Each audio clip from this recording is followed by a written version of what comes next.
കൂത്താട്ടുകുളം നഗരസഭയിലെ അവിശ്വാസ പ്രമേയത്തിനിടയിലുണ്ടായ തട്ടിക്കൊണ്ടുപോകൽ നാടകത്തിൽ പ്രതിഷേധം ഘടിപ്പിക്കാൻ കോൺഗ്രസ് ഒരുങ്ങുന്നു. ഇന്ന് വൈകുന്നേരം 5 മണിക്ക് UDF പ്രതിഷേധം ഉണ്ട്.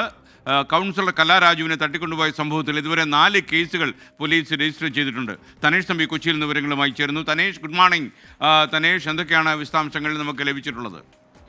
Good morning SKN. കൂത്താട്ടുകുളം നഗരസഭ കൗൺസിലറായ കലാരാജുവിനെ തട്ടിക്കൊണ്ടുപോയതുമായി ബന്ധപ്പെട്ട കേസുമായി ബന്ധപ്പെട്ട് ഇന്ന് വളരെ പ്രധാനപ്പെട്ട ചില നീക്കങ്ങൾ രാഷ്ട്രീയ പാർട്ടികൾ നടത്തുന്നു എന്നുള്ളതാണ്. ഇതിലേറ്റവും പ്രധാനം CPIM വിശദീകരണത്തിന് ഒരുങ്ങുന്നു എന്നുള്ളതാണ്. ഇന്ന് രാവിലെ 11 മണിക്ക് CPIM ഏരിയ നേതൃത്വം ഇക്കാര്യത്തിൽ വാർത്താസമ്മേളനം വിളിച്ചു ചേർത്തിട്ടുണ്ട്. കലാരാജുവിനെ തട്ടിക്കൊണ്ടുപോയത് കോൺഗ്രസ് ആണ് എന്ന വാദമാണ് CPIM മുന്നോട്ട് വയ്ക്കുന്നത്. ഇന്നലെ തന്നെ CPIMന്റെ എറണാകുളം ജില്ലാ സെക്രട്ടറി അടക്കം ഈ വാദവുമായി രംഗത്ത് വന്നിരുന്നു. എന്നാൽ ഇപ്പോൾ കോൺഗ്രസിന്റെ നിയന്ത്രണത്തിലുള്ള ഇന്ദിരാഗാന്ധി സഹകരണ ആശുപത്രിയിലാണ് കലാരാജു കഴിയുന്നത്. അവർ UDFിലേക്ക് തന്നെ എന്ന സൂചനയാണ് ഇപ്പോൾ നൽകുന്നത്.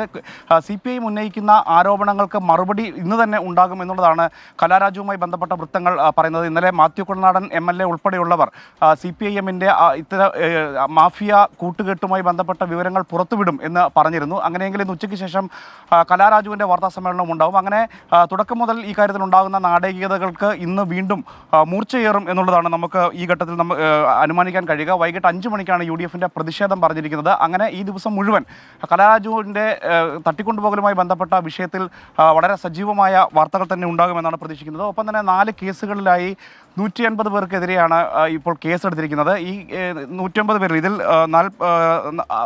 4 കേസുകളിൽ ഒന്നിൽ 45 പ്രതികളാണുള്ളത്. ഇത് കലാരാജുവിൻ്റെ മക്കളുടെ പരാതിയിലാണ് 45 പ്രതികളുള്ളത്. ഇതോടൊപ്പം തന്നെ സ്റ്റേഷൻ ഉപരോധവുമായി ബന്ധപ്പെട്ട് അനൂപ് ജേക്കബ് MLA ഉൾപ്പെടെയുള്ള 40 പേരാണ് ആ കേസിൽ പ്രതികളായിട്ട് ഉള്ളത്. UDF കൗൺസിലർമാരെ ആക്രമിച്ച കേസ് അത് മറ്റൊരു കേസാണ്. അതിൽ 25 പ്രതികളാണുള്ളത്.